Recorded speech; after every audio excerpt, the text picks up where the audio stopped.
Assalamualaikum warahmatullahi wabarakatuh.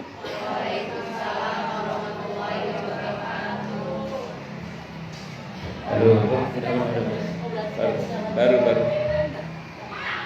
Bismillahirrahmanirrahim. Alhamdulillahirabbil alamin. Wa bihi nasta'inu ala umurid dunya waddin. Wassalatu wassalamu ala asyrafil anbiya'i wal mursalin. Sayyidina wa habibina wa syafi'ina wa qurrati a'yunina wa maulana Muhammadin wa ala alihi wa ashabihi wa dzurriyyatihi ajma'in, amma ba'd. Ashhadu an la ilaha illallah wa ashhadu anna Muhammadar Rasulullah wa ufawwidu amri ilallah, innallaha basirun bil ibad. Hasbiyallahu la ilaha illa huwa alaihi tawakkaltu wa huwa rabbul arsyil azim. Qala Allah ta'ala fi kitabihil karim hikayatan an nabiyillah Musa alaihi salam. Rabbi shrah li sadri wa yassir li amri wahlul 'uqdatam min lisani yafqahu qawli. Para asatidzah, para ibu-ibu sekalian, hafizani wa hafizakumullah. Wabil khusus Ibu Kepala Sekolah, Ibu Linda Elviera, itu kebaca. Yang semoga beliau beserta jajaran guru yang lainnya, termasuk juga TU-nya, semuanya sajalah, semoga selalu dalam naungan rahmat, barokah, perlindungan serta bimbingan Allah Subhanahu wa ta'ala. Amin, Allahumma amin. Dan wabil khusus segenap pengurus majelis taklim, ibu-ibu SDN Malaka 7, betul. Oh, Malaka Jaya 7. Ketuanya siapa? Quran. Masya Allah. Semoga beliau beserta pengurus yang lainnya dan jamaahnya juga semoga selalu dalam naungan rahmat, barokah, perlindungan serta bimbingan Allah Subhanahu wa ta'ala. Amin, Allahumma amin. Tentu saya doakan juga semoga kemuliaan ibu-ibu sekalian selalu dijaga dan ditingkatkan terus oleh Allah Subhanahu wa ta'ala sebagai seorang muslimah, sebagai seorang istri, sebagai seorang ibu, dunia hingga surga. Amin, Allahumma amin. Pertama-tama tentu mari kita haturkan puja dan puji syukur kita ke hadirat Allah Subhanahu wa ta'ala dengan berucap Alhamdulillahi Rabbil Alamin. Mudah-mudahan dengan hamdalah ini nikmat dari Allah untuk kita ditambah, karena Allah telah berjanji dalam Al-Quran di surah Ibrahim ayat 7, A'udzu billahi samii'il 'aliim minasyaitonir rajiim. Wa ita'adzana rabbukum la in syakartum la azidannakum wa la in kafartum inna 'adzabi lasyadid. Jadi kalau kita bersyukur, sungguh nikmat dari Allah untuk kita ditambah. Dan kalau kita kufur, kita diingatkan oleh Allah akan siksa yang sangat pedih. Ini janji Allah, dan janji Allah dalam Al-Quran itu la raiba fi, tidak ada keraguan di dalamnya. Di antara penjelasan la raiba fi adalah siapapun yang mengamalkan isi Al-Quran dengan keimanan dan keyakinan, maka Allah akan tunjukkan kebenaran Al-Quran itu kepadanya hingga tiada lagi keraguan dalam hatinya. Kayaknya meninggal ini. Mati atau saya? Halo, nyala. Atau tukar nih? Ini nyala mati atau Dimatikan dulu.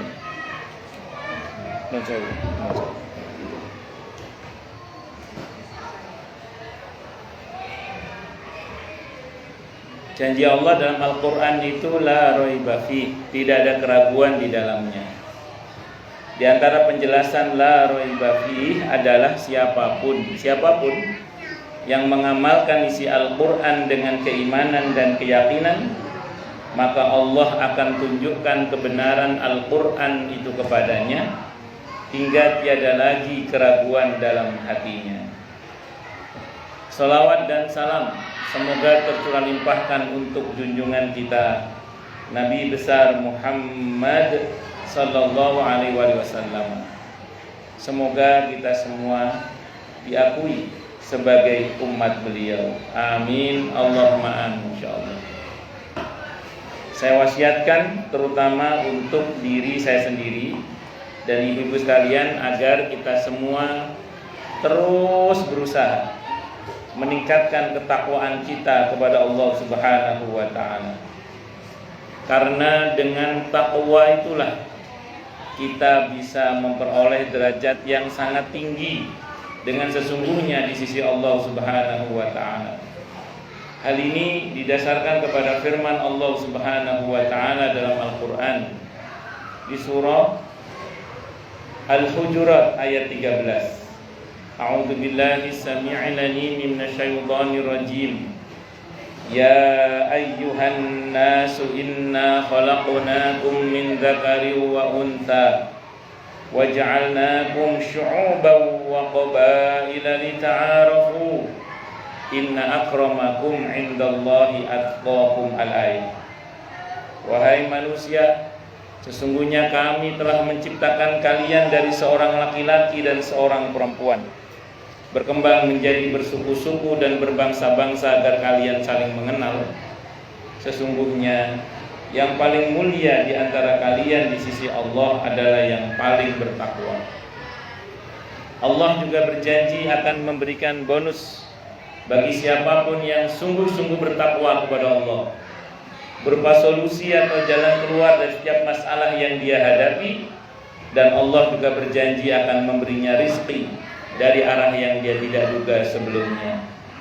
Hal ini didasarkan kepada firman Allah Subhanahu wa taala dalam Al-Qur'an di surah At-Talaq ayat 2 dan 3. A'udzu billahi samii'il 'aliim minasyaitonir rajim. Wa may yattaqillaha yaj'al lahu makhraja wa yarzuqhu min haitsu la yahtasib. Dan barang siapa orang yang bertakwa kepada Allah, maka Allah akan berikan dia jalan keluar dan rezeki yang tak terduga. Di ayat 4-nya Allah berfirman, "Wa may yattaqillaha yaj'al lahu min amrihi yusra." Siapa yang bertakwa kepada Allah, maka Allah akan jadikan urusannya mudah. Semoga kita semua minal muttaqin, bahkan lil muttaqina imama. Amin. Allahumma amin insyaallah. Halo. Ibu-ibu sekalian, hafizani wa hafizakunallah. Di dalam Al-Qur'an di surah Al-Mutaffifin, katanya nanti ada kuisnya katanya ya nanti. Ya, saya kalau nyebut nama surah, ayat diapalin aja, siapa tahu nanti bisa jawab. Katanya dapat hadiah, betul? Oh iya, dapat hadiah nanti katanya. Jadi di dalam surah Al-Mutaffifin, surah Al-Mutaffifin surah ke-83, ayatnya ayat 14. Allah Subhanahu wa taala berfirman, "Kalla bal rana ala qulubihim." Di situ ada kata ron. Ron itu dalam tafsir Ibnu Katsir dijelaskan noktah hitam yang menempel di hati karena perbuatan dosa yang kita lakukan. Jadi kalau kita itu berbuat dosa, di hati kita ada nempel noktah hitam, tol gitu. Kalau kita berbuat dosa lagi, tol lagi, terus gitu aja. Dalam tafsir Ibnu Katsir disebutkan kalau tidak pernah diistighfari, tidak pernah ditobati, tidak pernah dibersihkan, maka totalnya tambah lama tambah banyak. akhirnya hati itu kotor. Sebagaimana jasmani yang kotor mudah kena penyakit, maka hati yang kotor pun bisa mudah kena penyakit. Saya ulang ya. Sebagaimana jasmani, raga ini kalau kotor mudah kena penyakit, maka ruhani atau hati yang kotor pun itu juga bisa mudah kena penyakit. Itu rumusnya. Jadi saya ulang, sebagaimana hati yang kotor mudah kena, sebagaimana raga yang kotor mudah kena penyakit, maka hati yang kotor pun juga bisa mudah kena penyakit. Oh ya, yang kakinya kesemutan boleh selonjor, lupa saya, mohon maaf. Monggo saya baru ingat saya. Kalau yang sering ngaji sama saya tahu lah, kalau ngajian saya biasanya saya suruh selonjor kalau kesemutan. Boleh, monggo silakan. Yang lain juga boleh. Yang kalau kakinya kesemutan boleh selonjor, berdiri lompat-lompat juga boleh, bebas. Kalau pengajian saya bebas, santai aja. Ya, pokoknya sesat. Lanjut. Nah, kalau penyakit itu dibiarkan, sebagaimana penyakit jasmani, kalau dibiarkan tambah lama tambah parah, maka penyakit hati pun juga sama, Bu. Kalau dibiarkan tambah lama tambah parah. Kalau bahasa Al-Qur'annya di surah Al-Baqarah ayat 10 itu, Bu. Fi qulubihim maradun fazadahumullahu maradun walahum adzabun alimum bima kanu yakdzibun. Jadi di hati mereka ada penyakit. Karena dibiarkan tambah lama tambah parah sakitnya. Jadi penyakit jasmani pun kalau dibiarkan tambah lama tambah parah, maka lebih-lebih penyakit hati. Kalau nggak pernah diatasi, nggak pernah diobati, nggak pernah dibersihkan, tambah lama tambah parah. Dengkinya tambah parah, dendamnya tambah parah, amarahnya tambah parah, riyaknya tambah parah, sum'ahnya tambah parah, ujubnya tambah parah, takaburnya tambah parah. Pokoknya bisa tambah parah kalau dibiarkan terus. Nah, sebagaimana penyakit jasmani kalau dibiarkan tambah parah, kalau dibiarkan terus, tidak jarang jasmani itu akan mengalami sekarat. Sebagaimana jasmani bisa mengalami sekarat, maka hati pun juga bisa mengalami sekarat.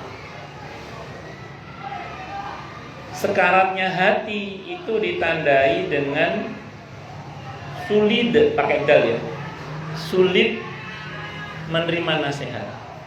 Saking sulitnya pakai dal, sulit gitu ya, saking sulit. Pakai kol-kolan.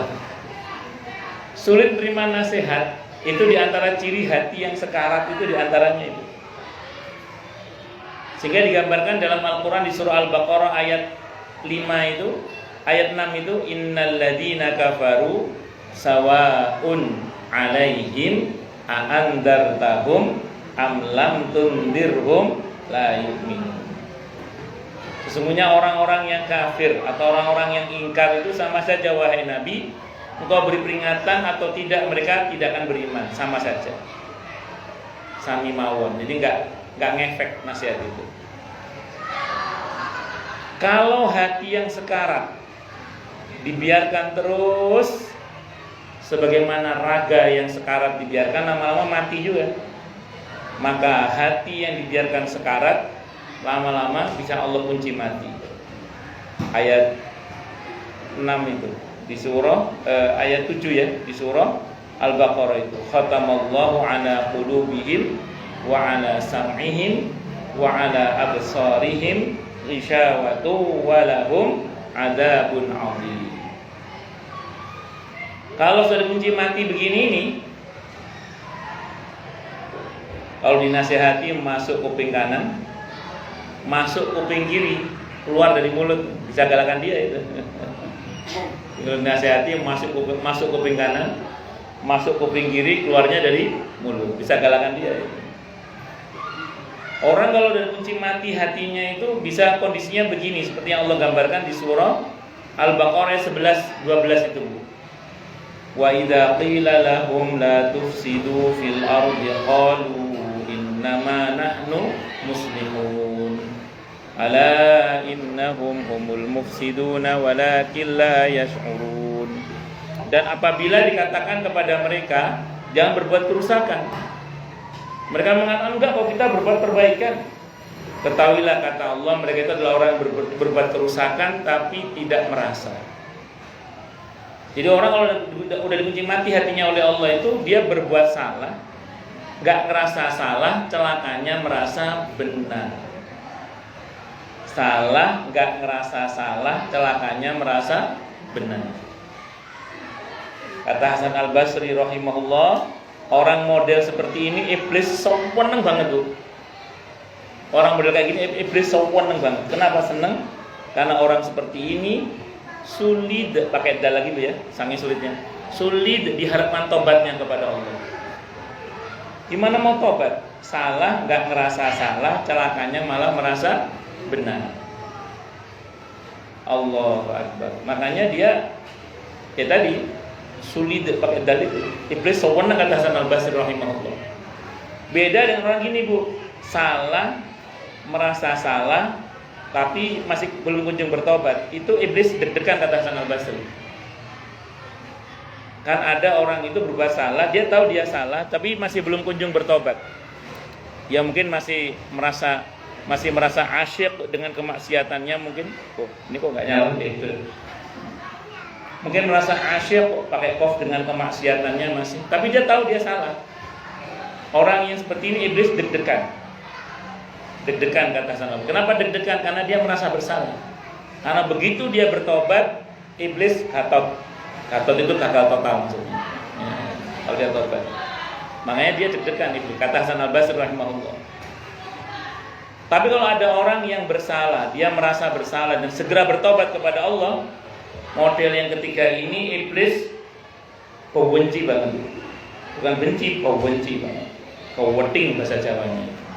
Wording itu benci ya, benci banget ya. Gak seneng banget. Kenapa kok gak seneng? Orang yang model ketiga ini, kata Hasan Al-Basri, orang model ketiga ini model orang yang bertakwa. Ternyata orang yang bertakwa itu bukan tidak pernah bersalah, Bu. Orang bertakwa itu juga mungkin pernah bersalah, tapi dia segera menyadari kesalahannya dan segera bertobat minta ampun kepada Allah. Ali Imran ayat 135. Walladzina idza fa'alu fahishatan aw zalamu anfusahum dzakarullaha fastaghfaru lidzunubihim, dan seterusnya itu. Jadi orang yang bertakwa itu ternyata menurut Allah dalam ayat itu bukan orang yang enggak pernah salah. Orang yang bertakwa adalah orang yang mungkin bersalah, tapi dia segera menyadari kesalahannya dan mengingat Allah serta minta ampun kepada Allah dengan keyakinan penuh bahwa tidak ada yang bisa mengampuni dosa kecuali Allah, dan dia komitmen tidak mengulangi lagi. Makanya iblis benci sama orang yang ketiga. Nah, semoga kita termasuk yang minal muttaqin ini. Amin. Allahumma amin. Bukan berdoa salahnya, bukan, tapi semoga minal muttaqinnya itu aja. Kalaupun salah, segera sadar akan kesalahan kita dan segera bertobat minta ampun kepada Allah. Nah, ya nanti di muhasabah aja kita termasuk yang mana. Kalau sampai termasuk yang pertama tadi, naudzubillah min syarri dzalik, salah nggak ngerasa salah, celakanya malah merasa benar, ini repot.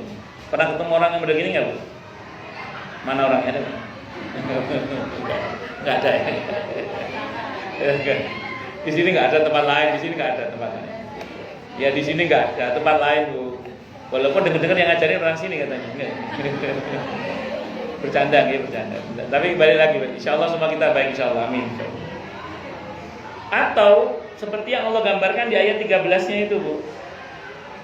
Di ayat 13-nya Allah menggambarkan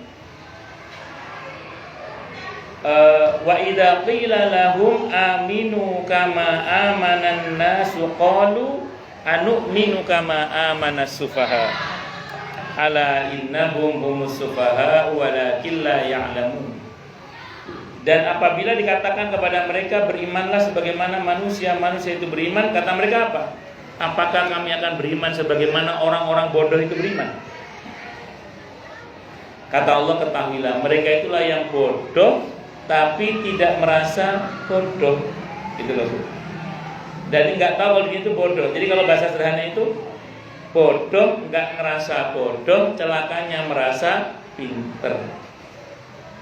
Itu kalau bahasanya para ulama, orang kayak gitu namanya jahil murakkab atau jahlun murakkab. Maaf kalau bahasa terjemahannya goblok kuadrat namanya.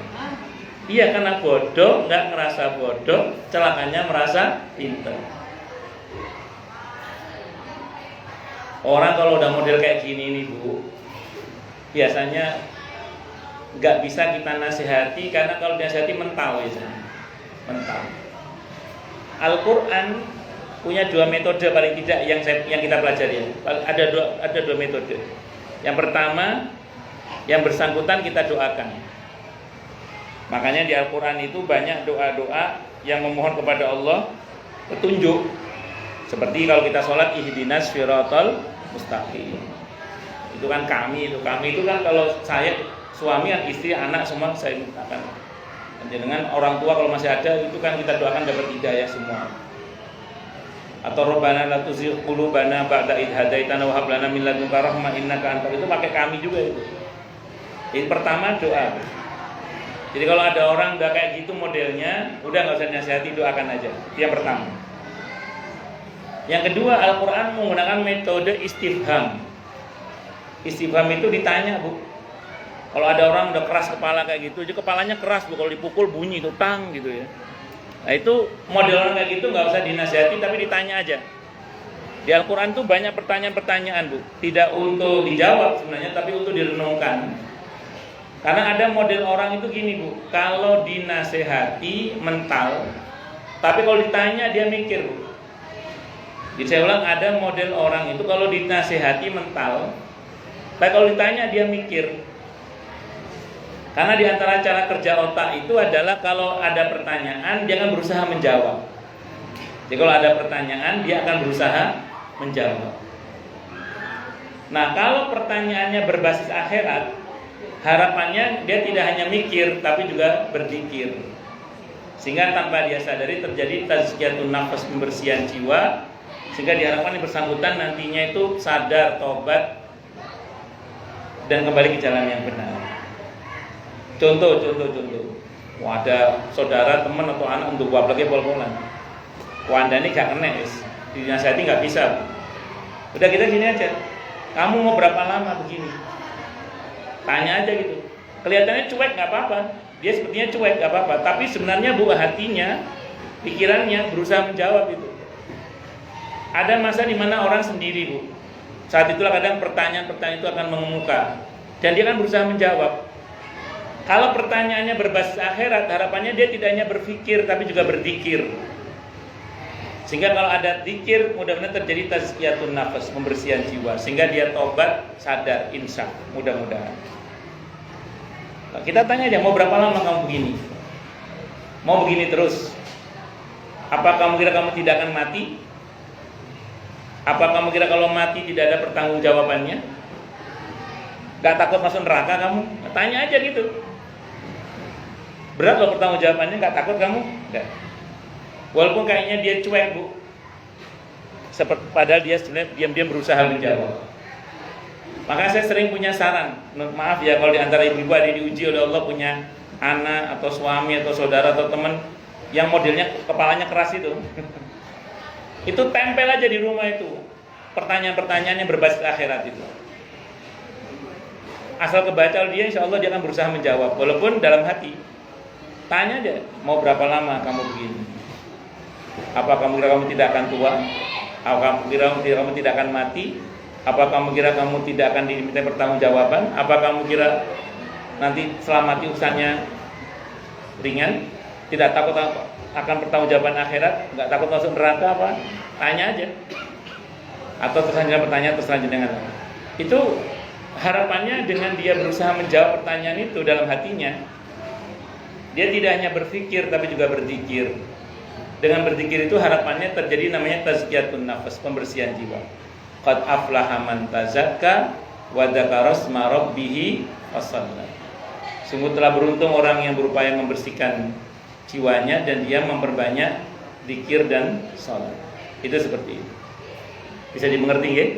Nah, orang itu kalau udah kondisi hatinya penuh dengan penyakit, Allah gambarkan di surah Al-Baqarah itu dengan istilah masaluhum kamasalil ladzi istauqada nar. Falamma adha'at ma haulahu dhahaballahu binurihim wa tarakahum fi dhulumatil la yubsirun. Jadi perumpamaan mereka itu seperti orang yang menyalakan api unggun, Bu. Kalau kita nyalakan api unggun dalam satu ruangan, itu yang ada satu cahaya, 2 panas, 3 asap. Ketika api unggun nyala itu yang ada 3 itu, asap, cahaya, panas. Lalu Allah ambil cahayanya, berarti yang tersisa apa? Asap dan panasnya. Kebayang nggak Ibu kalau dalam satu ruangan ada asap sama cahaya? Bagaimana? Sulit bernafas, betul ya? Kalau bahasa Jawanya keselepokan apa namanya? Ya, nyesek. Gitu. Iya, susah bernafas. Maka hatinya orang yang berpenyakit itu, hatinya itu kemerongsong terus. Ada temennya bawa motor baru, nggak ngomong sih, cuman hatinya itu panas. Kalau orang Jawa bilang kadang bibirnya diwengkis ini. Nggak ngomong, cuma diangkat bibirnya. Allah Akbar. Gak boleh lihat ada orang bahagia itu susah hatinya. Jadi kadang kalau ketemu sama teman sombongnya kumat, buang muka. Jadi mukanya dibuang. Padahal susah nyarinya itu dibuang nanti. Singkat kata singkat cerita, kondisi hatinya seperti itu. Nah, pertanyaannya supaya tidak terjadi begitu bagaimana Ustaz? Ya gitu ya. Supaya tidak terjadi yang begitu itu loh. Bagaimana Ustaz? Maka kembali pada konsep yang pertama tadi di surah Al-Mutaffifin, surah ke-83 ayat 14 tadi. Pada kata ron. Pada kata apa Bu? Ron. Ron itu berarti nokta hitam yang menempel di hati, yang jangan sampai itu terus jadi kotoran tapi harus dibersihkan. Dengan cara bagaimana? Istighfar, taubat. Kalau bahasa Al-Qur'annya itu di surah Al-A'la ayat 14-15 itu. Sebelum saya masuk ke ayat itu, ada satu rumus dari para ulama yang begini bunyinya kurang lebih. Likulli syai'in suqalah wa suqalatul qulub dzikrullah. Segala sesuatu itu ada pengkilapnya. Dan pengkilapnya hati, pembersihnya hati itu adalah dzikrullah. Banyak zikir kepada Allah. Itu yang Allah bilang di surah Al-A'la, surah ke-87 ayat 14-15. Qad aflaha man tazakka wa dzakara isma rabbih fasalla. Sungguh telah beruntung orang yang berupaya mensucikan jiwanya, hatinya dengan memperbanyak zikir, menyebut nama Tuhannya Allah dan memperbanyak salat. Ibu-ibu nih misalnya lagi gelisah, gundah gulana, gak tenang atau kemerongsong tadilah hatinya ini. Baik yang ada sebabnya atau yang gak ada sebabnya.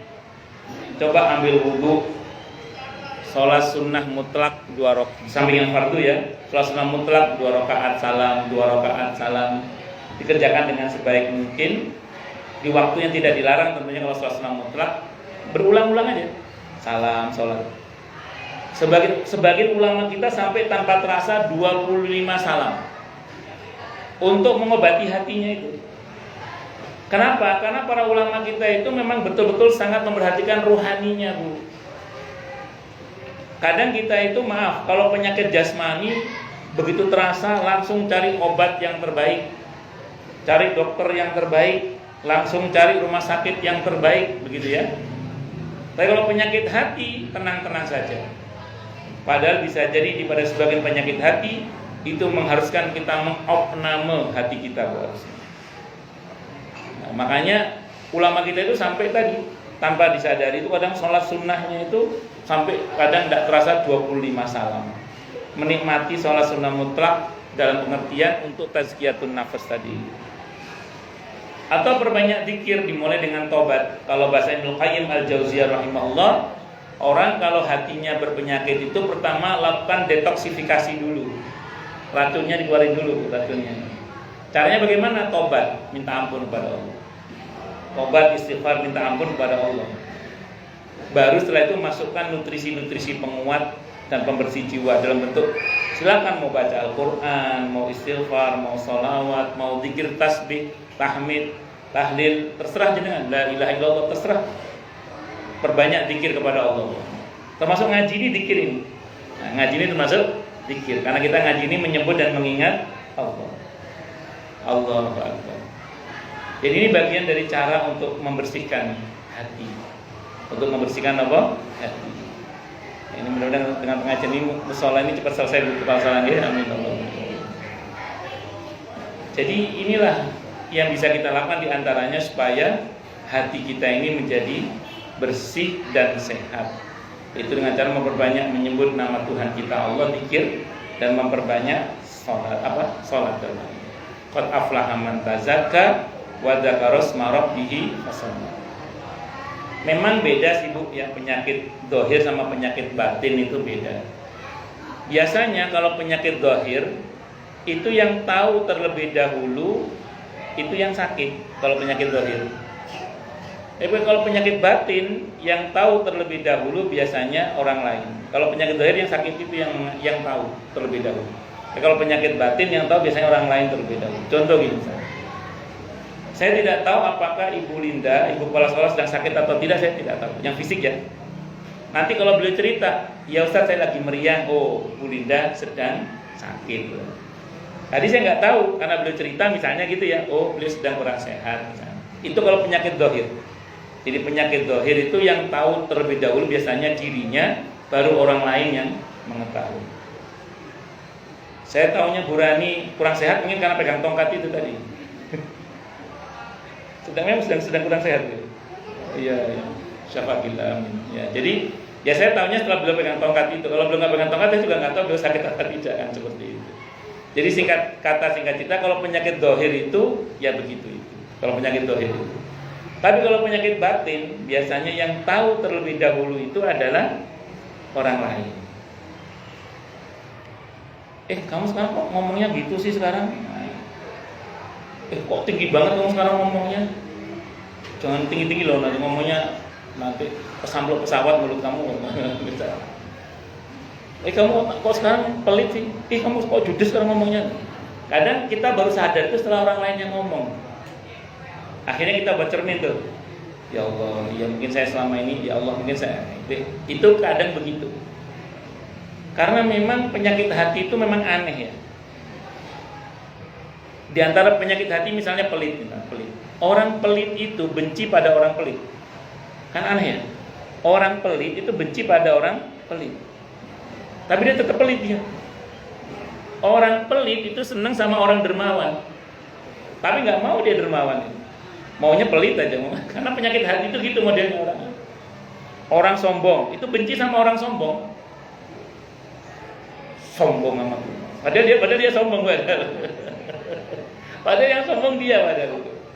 Jadi dia ngatain orang sombong dan dia nggak suka sama orang sombong, tapi dia sendiri sombong. Gitu. Dan orang sombong seneng sama orang yang rendah hati.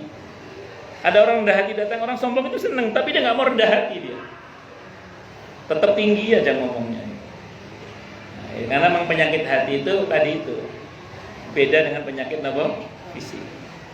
Dan saya ulang tadi, umumnya manusia menganggap yang penyakit itu yang fisik itu. Sehingga kalau ada dirasa secara fisik, langsung tadi cari obat yang terbaik, rumah sakit yang terbaik, dokter yang terbaik, pokoknya gitu aja. Tapi kalau penyakit hati dianggap bukan penyakit.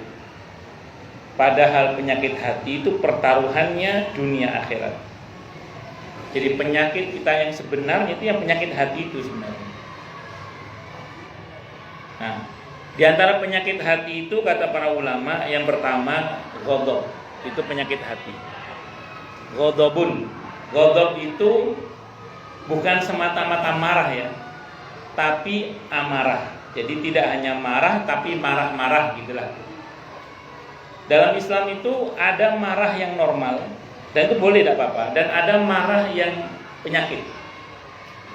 Bedanya di mana Ustaz? Begini. Kalau marah yang amarah, ini yang penyakit. Tapi kalau marah yang tanpa amarah itu normal. Begini membedakannya. Nanti bisa dicek apakah yang terjadi pada kita ini tipe yang penyakit atau yang bukan penyakit. Kita belajar pertama dari marahnya Nabi kita Muhammad SAW. Oh, Nabi pernah marah? Pernah. Tapi Nabi tidak pernah marah-marah. Tapi Nabi pernah marah, tapi tidak pernah marah-marah. Dalam sebuah hadis riwayat Muslim, ini ada dalam Sahih Muslim. Sahabat Mu'ad bin Jabal radhiyallahu an pernah mau selonjor, boleh Bu silakan. Kalau kakinya kesemutan, belum. Mau pegang lutut takutnya kakinya kesemutan. Kalau sama saya boleh selonjor, boleh berdiri lompat-lompat juga boleh bebas. Oke. Saya ulang ya. Pernah sahabat Mu'ad bin Jabal radhiyallahu an itu beliau selesai sholat berjamaah dengan Rasulullah Muhammad sallallahu alaihi wasallam, beliau pulang. Dalam perjalanan pulang ketemu dengan satu kaum yang belum sholat isya. Maka beliau mengulang sholat isyanya jadi imam bagi kaum tersebut. Sholat isya ceritanya itu Bu. Sholat isya jadi imam sahabat Mu'ad bin Jabal radhiyallahu an. Rakaat pertama surah Al-Baqarah babat habis. Nah, kebayang ya? Surah Al-Baqarah babat habis rakaat pertama Bu, hampir 3 juz. Hampir 3 juz. Singkat kata singkat cerita, ada makmum laki-laki yang mufarokoh, gak kuat Bu, keju Bu. Akhirnya dia bukan keju ya, keju itu pegel, iya kesel gitu ya. Akhirnya dia pergi, selesai duluan, sholatnya selesai duluan, dia pergi. Dilaporkan kepada Mu'ad bin Jabal radhiyallahu anhu, ya Mu'ad, tadi ada yang selesai duluan munfarid. Kata Mu'ad bin Jabal radhiyallahu anhu, tadi yang selesai duluan tuh munafik itu. Dikatain munafik, yang dikatain munafik gak terima. Demi Allah saya tidak munafik. Anda kelamaan sholatnya. Akhirnya Anda akan saya laporkan kepada Rasulullah Muhammad sallallahu alaihi wasallam. Dilaporkanlah perbuatan Sayyidina Mu'ad radhiyallahu anhu kepada Rasulullah Muhammad sallallahu alaihi wasallam.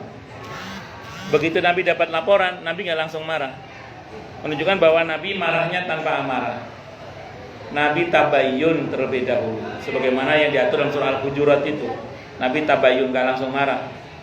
Nah Ibu kalau ada dapat berita kabar buruk tentang saudara kita sesama Muslim, jangan langsung percaya, harus tabayyun terlebih dahulu. Maka kemudian apa yang terjadi? Yang terjadi Nabi tabayyun, panggil Mu'ad radhiyallahu anhu. Begitu dipanggil, sahabat Mu'ad datang, Nabi nggak langsung marah. Pertanda bahwa Nabi marahnya tanpa amarah. Kalau marahnya pakai amarah Bu, yang dimarahi masih di sana, kita udah gini Bu, mau dicakar gitu. Kalau laki-laki, wah, kalau ibu gua tak keruak, enggak Pak. Jadi singkat kata singkat cerita, kalau ketika kemudian yang bersangkutan itu datang, Mu'ad bin Jabal datang, Nabi nggak langsung marah. Kata Nabi, udnu, sini mendekat, kata Nabi, mendekat. Nabi tanya baik-baik, apa betul Mu'ad, tadi malam kamu sholat isya menjadi imam bagi satu kaum, rakaat pertama surah Al-Baqarah babat habis. Nabi tabayyun. Begitu dijawab, iya ya Rasulullah, dikira mau dipuji, ternyata mau dimarahi. Begitu jelas di mana beliau harus marah, di situ beliau marah. Afatanun anta ya Mu'ad, apakah kamu akan membuat kekacauan dalam agama ini wahai Mu'ad? Jadi ketika beliau harus marah, beliau marah di situ. Terus Nabi marahnya fokus, gak kemana-mana.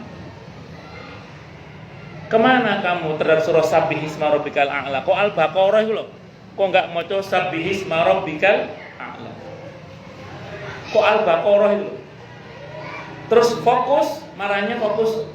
Di belakang kamu itu Mu'ad, ada orang tua, ada yang punya anak kecil, ada yang sakit, ada yang punya hajat. Marahnya fokus, gak kemana-mana marahnya. Kan ada orang itu kalau marah gak fokus Bu ya. Marah sambil ngabsen binatang seragunan kan ada. Di sini nggak ada, tempat lain. Marahnya 7 menit, 7 jenis binatang keluar semua itu. Dan kebayang kalau yang ngabsen binatang itu orang Jawa Timur, guys. binatang tertentu yang keluar itu. Wes, singkat kata singkat cerita, Nabi marahnya fokus. Terus Nabi marahnya ngasih solusi, Bu. Ngasih solusi marahnya Nabi itu. Apa kata Nabi? Kalau kamu mau lama wahai Mu'ad, kerjakan saat kamu sholat sendiri. Ibu baju seragam? Memang seragam? Oh, ya, alhamdulillah. Kenapa? Oh, memang kembar? Oh. Daripada saya penasaran, saya tanya. Kalau saya pernah pas ceramah itu, warna karpetnya kadang warnanya sama dengan baju saya kan. Nggih. Bercanda Bu, bercanda. Yes, jadi singkat kata singkat cerita, ini kalau kita bicara marah sama marah-marah bedanya di situ. Jadi kalau ibu bisa marah seperti marahnya Nabi kita Muhammad SAW, marahlah, itu marah yang benar. Itu marahnya tanpa amarah, marahnya fokus, marahnya ngasih solusi. Tapi kalau marahnya pakai amarah, nggak jelas harus marah. Udah gitu nggak fokus marahnya, dan ngasih solusi. Nah, itu baru namanya penyakit. Itu yang kata Nabi, la taghdab falakal jannah. Jangan kamu marah, maka bagimu surga. Maksudnya jangan marah-marah. Karena kalau dibilang jangan marah, Nabi pernah marah, tapi Nabi tidak pernah marah-marah.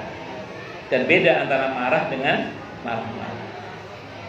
Sependek yang saya ketahui, Bu, kalau marah yang model kayak Nabi tadi, yang niatnya mendidik, memperbaiki, itu yang dimarahi insya Allah tidak akan dendam, tidak akan tersinggung insya Allah.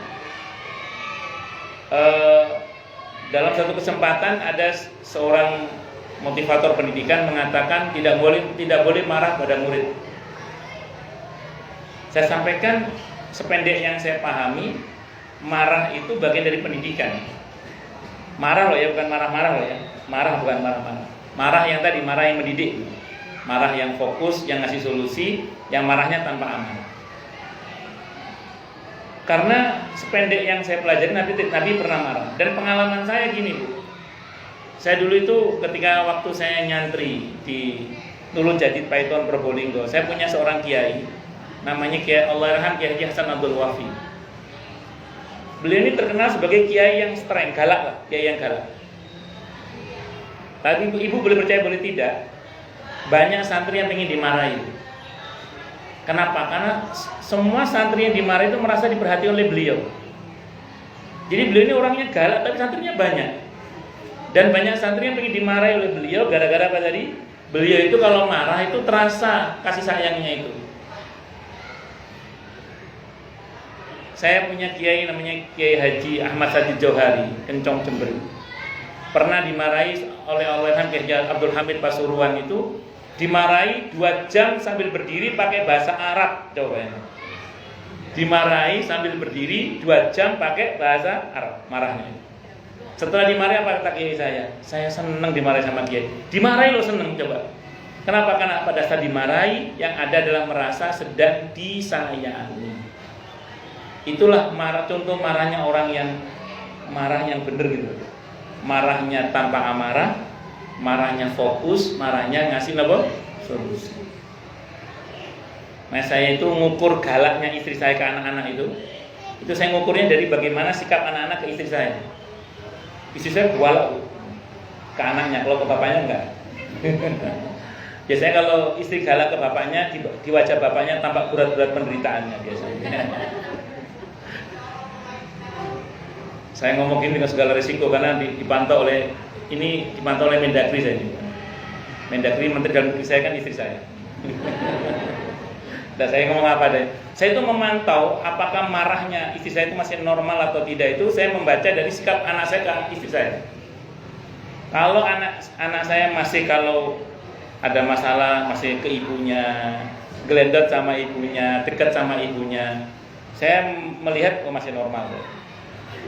Tapi kalau sampai naudzubillah, anak misalnya kok gara-gara ibunya kualak terus kemudian jaga jarak dengan ibunya, ya berarti ada masalah. Itu seperti itu. Jadi makanya marahnya yang benar gitu ya. Kalaupun mau marah yang benar, tapi jangan yang nggak benar tadi. Marahnya tanpa amarah, marahnya fokus, marahnya ngasih solusi. Itu sifat marahnya Nabi kita Muhammad sallallahu alaihi wasallam. Kemudian yang berikutnya adalah riya. Riya itu termasuk penyakit hati juga. Riya itu intinya satu, Bu, ingin dipuji oleh makhluk, gitu aja. Intinya riya itu ingin dilihat. Dari kata ro'a, ya ru'yatan itu artinya ingin dilihat, ingin dipuji lah oleh makhluk, itu namanya riya. Jadi sibuk dengan penilaian makhluk itu akan memperburuk hubungan dengan Al-Khaliq. Makanya orang yang ikhlas itu orang yang merdeka, karena dia akan bersandar kepada Allah yang maha luas, bukan kepada penilaian makhluk yang sangat terbatas. Orang itu kalau sibuk dengan penilaian makhluk, dia akan terpenjara oleh pikiran-pikiran makhluk itu. Makanya yang betul itu jadi orang yang ikhlas saja. Orang yang ikhlas itu dia tidak fokus pada penilaian makhluk, tapi pada penilaian Allah Subhanahu wa ta'ala. Sehingga dia tidak akan menjadi lebih bersemangat hanya karena dipuji, tidak lantas menjadi kendor hanya gara-gara dicaci. Kenapa? Karena dia tidak fokus pada penilaian makhluk, tapi pada penilaian Allah Subhanahu wa ta'ala. Itu orang yang ikhlas. Makanya orang yang riya nggak bisa begitu. Kalau nggak ada yang memuji, mungkin dia kendor. Kalau yang memuji, dia baru semangat. Jadi singkat kata, singkat cerita, nanti saya diraba saja dalam hati kita termasuk yang mana. Nah, ingin dipuji, kadang setan kan memang guaplai, Ibu ya. Guaplai itu apa? Resek. Nah, yang Jawa Timur ngerti nggak play ya? Nggak ngerti. Jadi resek itu apa ya? Ya resek ya, suka ganggu itu. Kadang setan tuh suka ganggu, Bu, dalam hati itu. Ketika kita berbuat, digiring kita untuk ingin dipuji oleh makhluk, maka kita katakan, tidak, saya ingin dipuji oleh Allah saja. Oleh Allah saja. Kita lawan terus gitu aja. Ketika setan goda lagi ingin dipuji oleh makhluk, kita bilang, tidak, manusia nggak bisa ngasih pahala, manusia nggak bisa ngasih surga, nggak bisa. Yang bisa ngasih pahala surga itu siapa? Allah. Tidak, saya nggak mau karena manusia, karena Allah aja. Kita lawan terus saja, Bu. Kita lawan terus. Kalau setan terus menggoda, kita bilang dalam hati, ya Allah, Engkau maha tahu ini bukan hamba. Karena paling dalam hati kita pasti ingin berbuat semata-mata hanya karena Allah. Karena nanti ada dalam kitab Riyadhus Shalihin, orang-orang yang beramal tidak karena Allah itu, Allah bilang gini nanti sama mereka, kamu dulu memang menghafalkan Quran, tapi tidak karena aku, kata Allah, supaya kamu dikenal sebagai hafizul Quran, hamilul Quran, dan itu sudah kamu dapatkan. Sekarang datanglah kamu kepada mereka yang karenanya kamu berbuat minta pahala sama mereka. Dan kita tahu manusia nggak punya pahala kan, tidak bisa ngasih pahala maksudnya. Akhirnya masuk neraka. Nauzubillah min dzalik. Makanya kalau kita mau riya, ingat aja bahwa yang punya pahala itu Allah, yang punya surga itu siapa?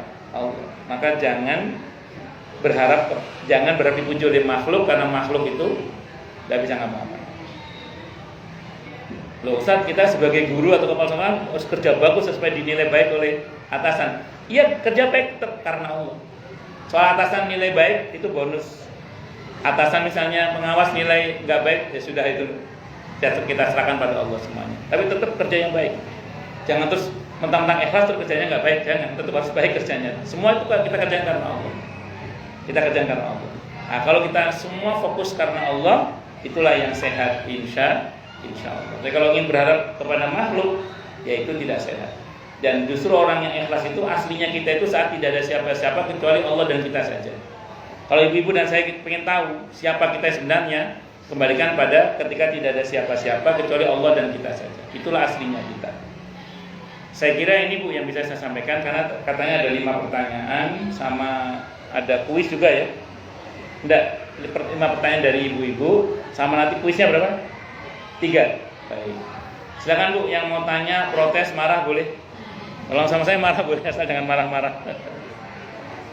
Monggo silakan.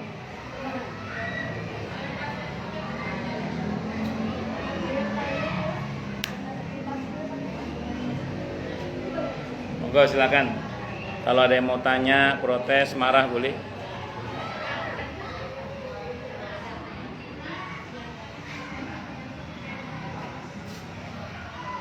Oh, jelas semua? Atau tidak jelas semua? Kalau nggak ada nanya, biasanya jelas. Oh ibu, monggo silakan. Monggo. Mic-nya.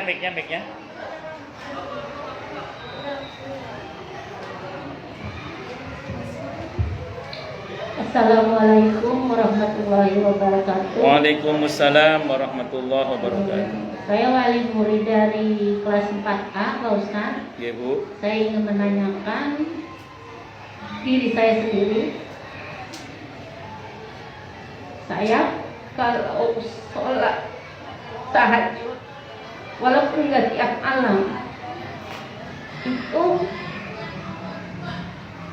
selalu perasaan di belakang saya ada yang mendampingi, entah apa, saya nggak ngerti.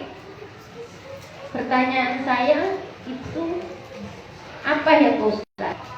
Terima kasih. Wassalamualaikum warahmatullahi wabarakatuh. Waalaikumsalam warahmatullahi wabarakatuh. Sebentar, saya buka ayatnya dulu Bu ya. Saya buka ayatnya dulu bentar.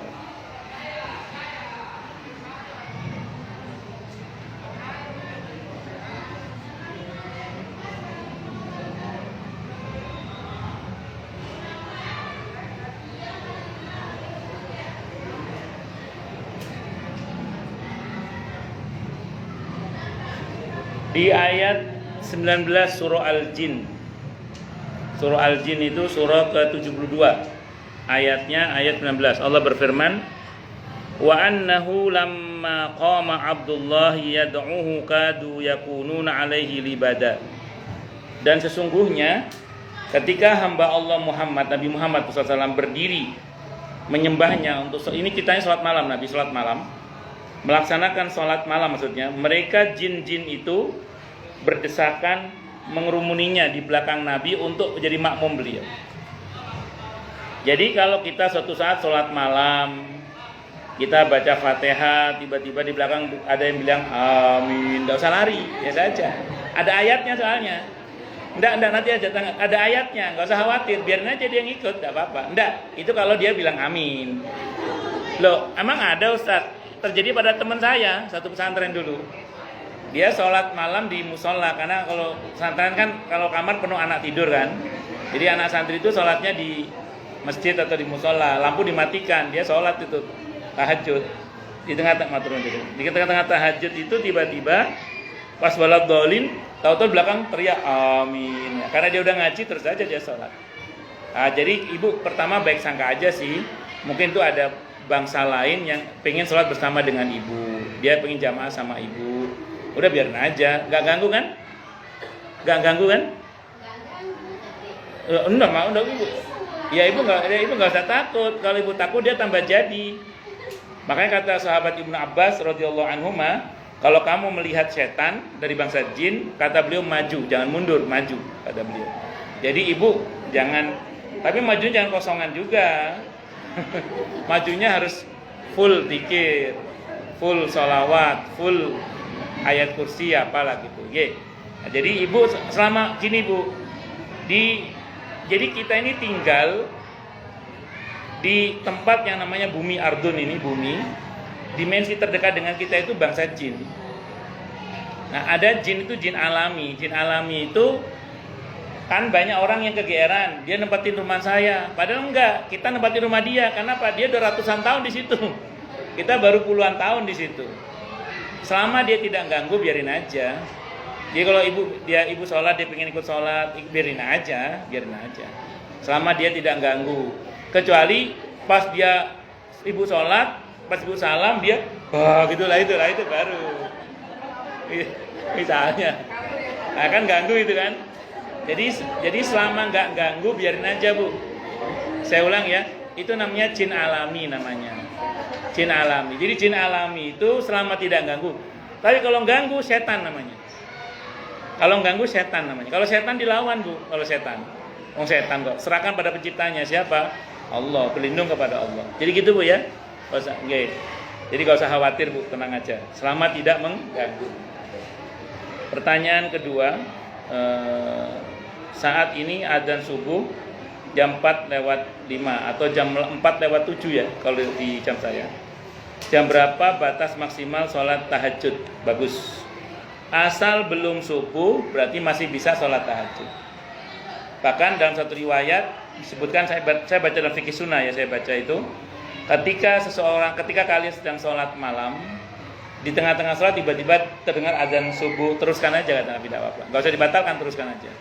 Jadi selama belum subuh berarti masih bisa tahajud. Kalau di jam saya subuh itu 4:07. Nah berarti sebelum jam itu masih bisa tahajud.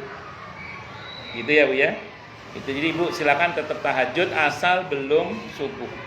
Itu kriterianya. Kalau witir sudah subuh pun kalau kita semalam belum witir boleh diqadha kalau witir.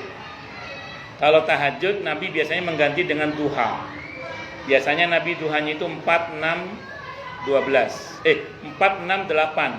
Kalau beliau tidak tahajud semalam duhanya 12 biasanya beliau. Nah, ngaten nggih. Kemudian yang kedua, hukum cerai talak 1 dan cara merujuknya. Bagus. Begini. Kalau cerai talak berarti oleh suami ya. Kalau khulu oleh istri. Ya, kalau fasa oleh hakim nanti. Baik, saya mau terangkan dulu. Itu punya implikasi hukum yang berbeda. Talak 1. Kalau dalam madhab Syafi'i, saya ngomong madhab Syafi'i dulu ya. Berlaku ketentuan salasun jidduhun najidun wa hazluhun najidun. 3 hal benerannya jadi beneran, main-mainnya jadi beneran. Apa itu? Nikah, talak, rujuk. Maka dalam madhab Syafi'i suami tidak boleh gampang-gampang ngomong talak. Udah mah, kita cerai. Itu jatuh hukum talaknya 1 langsung. Gak peduli istri sedang haid atau tidak haid, suci atau tidak suci, jatuh hukum talaknya. Dan bisa rujuk tapi tidak bisa dihapus. Punya 1 tabungan talak. Itu namanya talak 1. Kalau suami yang ngomong. Kalau sampai suami ngomong, sudah mah kita cerai. Nah itu udah talak berapa itu sudah itu. Hati-hati itu. Makanya suami tidak boleh gampang ngomong kata cerai atau talak ya. Beda dengan sindiran. Nah, kalau sindiran kembali pada niat suami, itu namanya tolak kinayah. Tapi yang sorry itu kata cerai, talak atau serupa itu. 1 dulu. Itu dalam madhab Syafi'i. Jadi kalau rujuk gimana cara rujuknya? Kalau masih talak 1 ya sudah. Kalau suami ngajak rujuk aja udah. Gak perlu akan nikah baru. Asal dalam masa iddah. Masa iddah itu kalau wanita menopause 3 bulan di surah tolak itu. Ayat 3 kalau nggak salah itu 3 bulan. Kalau menopause masa iddahnya. Tapi kalau sedang produktif, artinya sedang mengalami menstruasi, masih sehat mengalami menstruasi, itu 3 kali masa suci atau 3 kali masa haid. Tinggal Anda pilih mau 3 kali masa suci atau 3 kali masa, itu masa iddahnya. Selama dalam masa iddah ini yang rata-rata 3 bulan 10 hari rata-rata, itu bisa rujuk tanpa akad nikah baru. Tapi kalau udah lewat masa iddah, sudah 3 kali masa suci, bukan 3 kali lebaran ya, bukan 3 kali masa suci. Misalnya suami gak rujuk-rujuk, berarti ibu sudah bisa dilepas ke pasar bebas, sudah bebas. Boleh nikah sama laki-laki lain sudah. Oh nggak ada rujuk, suami nggak mau merujui sampai 3 bulan lebih, 3 kali masa suci lah. Kalau menopause 3 bulan lebih, sudah berarti ibu sudah bisa dilepas ke pasar bebas sudah. Maksudnya siapapun boleh menikahi ibu asal ibu mau gitu aja. Nah, jadi itu ketentuannya. Jadi selama belum apa tadi masa iddah habis. Kalau mau masa iddah udah habis, mau kembali ke suami yang sebelumnya yang sama, caranya bagaimana? Akad nikah baru berarti. Kalau udah habis masa iddahnya. Jadi akad nikah baru. Baik, itu dalam mazhab Syafi'i. Di hukum positif kita, di pengadilan agama kita, perceraian menggunakan mazhab Hanafi. Di hukum positif kita, di PA itu, pengadilan agama itu perceraian menggunakan mazhab Hanafi. Karena pengadilan agama kita itu punya prinsip harusnya ya mempermudah pernikahan, mempersulit perceraian. Kalau hari ini pernikahan agak dipersulit, berarti ada salah pesan moralnya itu. Tapi kalau perceraian memang dipersulit di pengadilan agama itu. Kalau menurut teorinya begitu. Nah, menggunakan mazhab Hanafi. Mazhab Hanafi itu gini. Dalam masa satu suci wanita itu hanya ada satu